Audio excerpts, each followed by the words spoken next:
Assalamualaikum warahmatullahi wabarakatuh.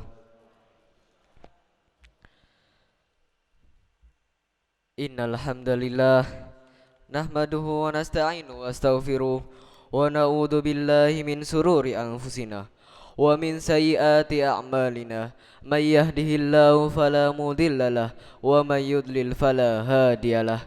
Asyhadu an la ilaha illallah wahdahu la syarika lah wa asyhadu anna Muhammadan abduhu wa rasuluhu la nabiyya wa rasula ba'dah. Alhamdulillah, alhamdulillahilladzi arsala rasulahu bil huda wa dinil haqqi liyudhhirahu 'alad dini kullih wa kafa billahi syahida.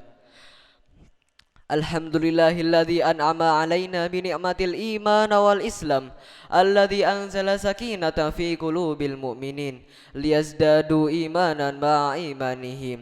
Asyhadu an la ilaha illallah wa asyhadu anna Muhammadan abduhu wa rasuluhu la nabiyya wa rasula ba'dah. Allahumma salli ala Muhammad wa ala alihi wa sahbihi ajmain amma ba'd. Yang saya hormati kepada pimpinan Masjid Syuhada dan para jamaah yang insya Allah dimuliakan oleh Allah Subhanahu wa Ta'ala. Pertama-tama marilah kita panjatkan puja dan puji syukur kita atas kehadirat Allah Subhanahu wa Ta'ala yang telah melimpahkan nikmat serta karunia-Nya kepada kita sehingga kita dapat berkumpul di masjid yang insya Allah dinaungi oleh keberkahan dari Allah ini.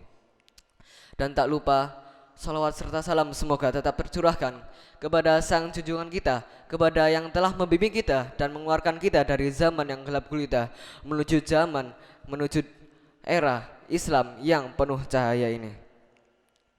Dan izinkan saya di sini untuk menyampaikan kultum subuh yang bertemakan tentang zikir kepada Allah Subhanahu wa taala.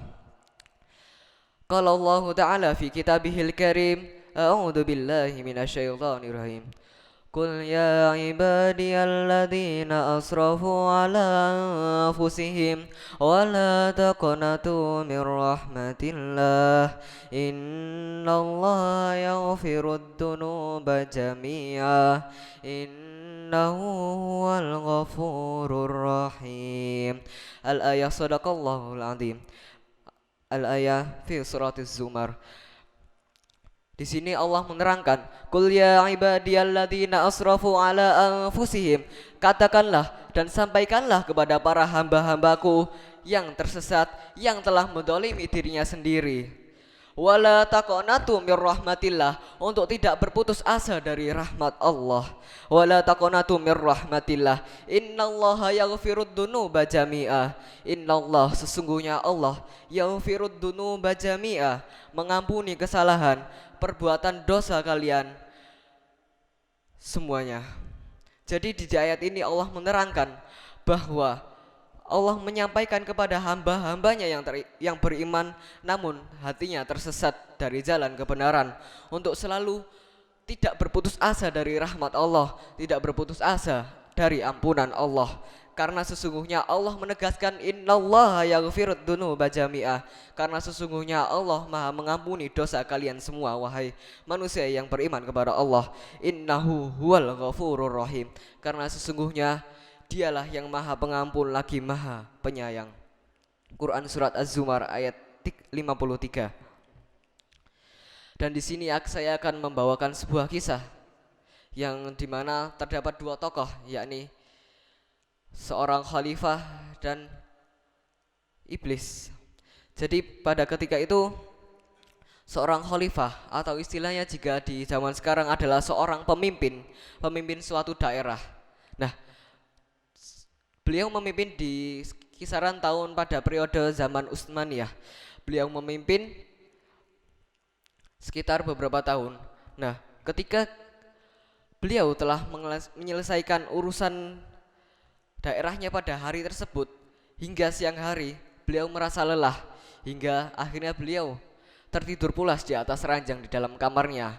Hingga tak terasa suara adzan pun menggema di daerah tersebut, menyelimuti kota-kota tersebut untuk mengingatkan mengingatkan seluruh umat muslim yang ada di saat itu untuk menegakkan sholat asar. Namun sang khalifah ini masih tetap tertidur pulas di atas ranjangnya yang empuk.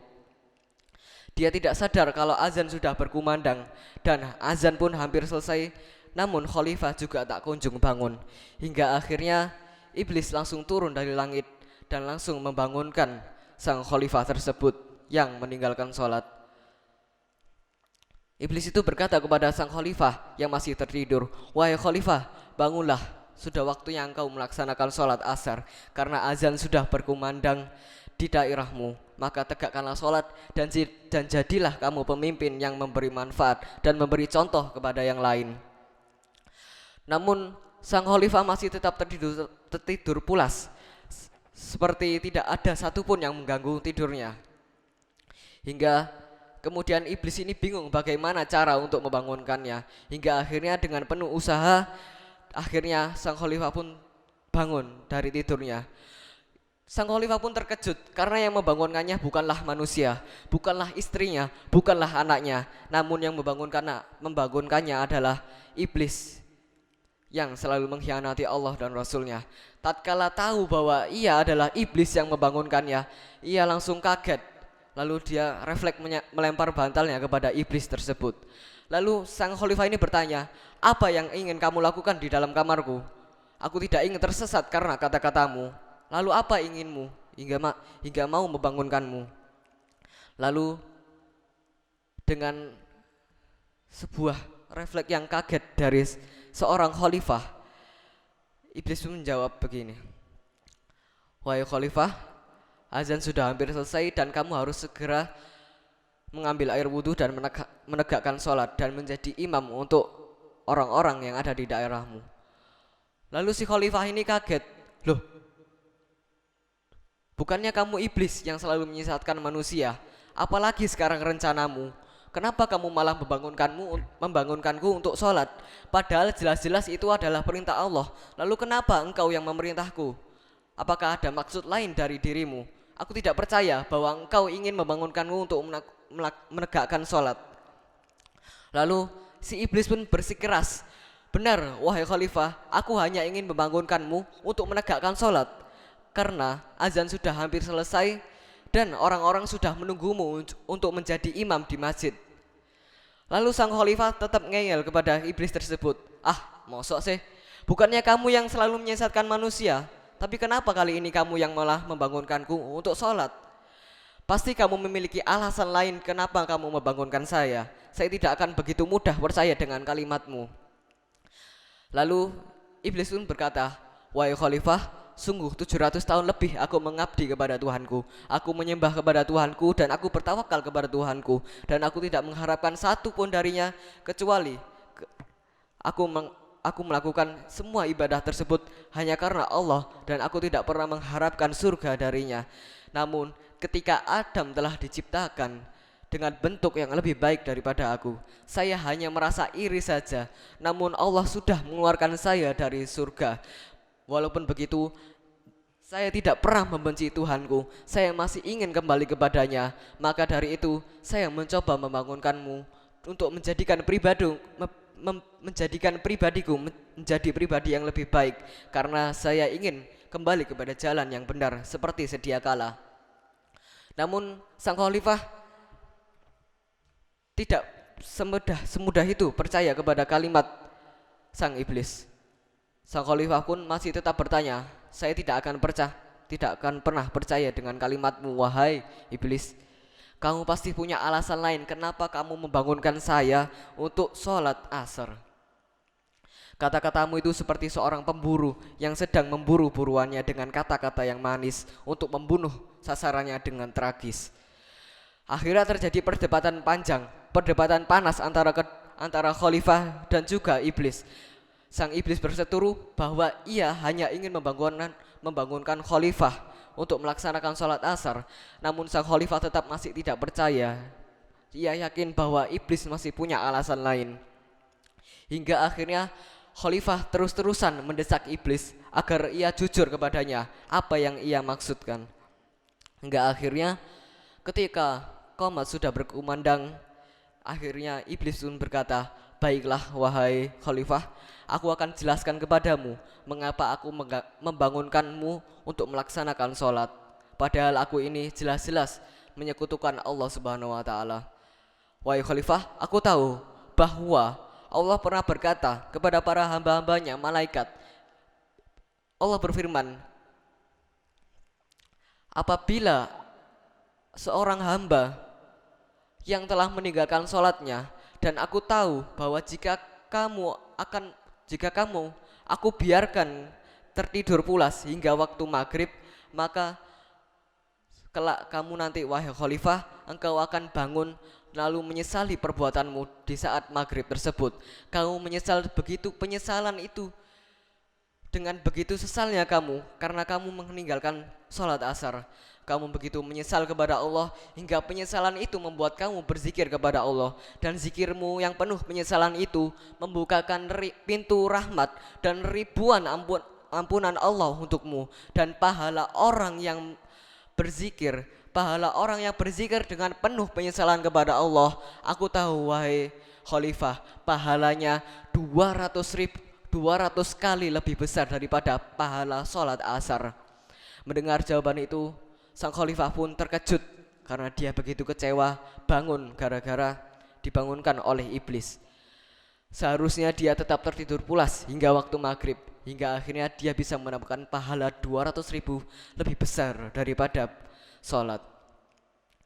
Dan dari kisah ini dapat kita simpulkan bahwa ternyata zikir yang penuh penyesalan kepada Allah itu pahalanya jauh lebih besar daripada kita melaksanakan sholat kepada Allah. Hal ini juga menunjukkan betapa besarnya nilai pahala yang Allah berikan, yang Allah janjikan kepada kita ketika kita senantiasa mengingat Allah, ketika kita berzikir dengan penuh penyesalan kepada Allah, dengan taubatan nasuha atau dengan taubat yang sesungguh-sungguhnya, maka niscaya Allah akan membukakan pintu rahmat dan memaafkan kesalahan-kesalahan kita. Karena berzikir, seringkali kita menganggap astagfirullah, Allahu akbar, subhanallah, begitu seterusnya, tanpa kita mendalami dan memaknai ayat tersebut. Mungkin kita tahu bahwa Allahu akbar artinya Allah maha besar, subhanallah maha suci Allah. Namun bukan itu yang dimaksud Allah untuk mendalami dan memaknai isi dari zikir. Namun berzikir itu tidak hanya dengan menggunakan lisan, namun juga menggunakan hati. Karena zikir bukan tentang memaknai, tapi dengan bagaimana kita menjiwainya penuh dalam diri kita sendiri.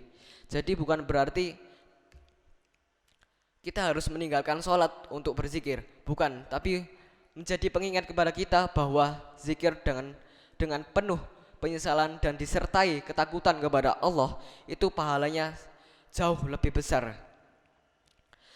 Dan terutama di bulan Ramadan ini Allah akan melipat gandakan semua kebaikan kita, mulai dari sholat dan mulai juga dari zikir. Maka dari itu jangan sia-siakan waktu Ramadan ini untuk hal-hal yang tidak bermanfaat. Mari kita gunakan waktu kita untuk berzikir kepada Allah Subhanahu wa taala, mengingatnya di baik waktu pagi maupun petang, dan di saat kita sibuk maupun kita renggang. Maka ingatlah Allah.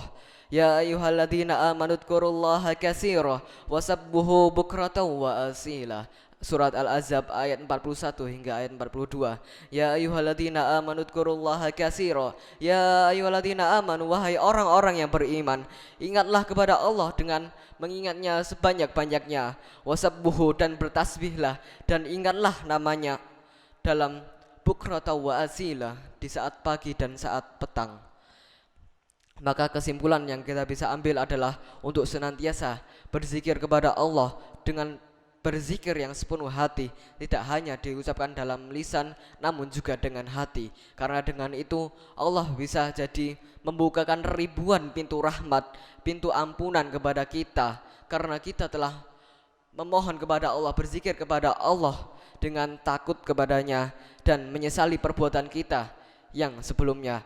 Dan kita berjanji untuk tidak mengulangi perbuatan kita yang pernah kita lakukan yang membuat Allah murka. Itu adalah sebuah keistimewaan dari zikir yang penuh penyesalan.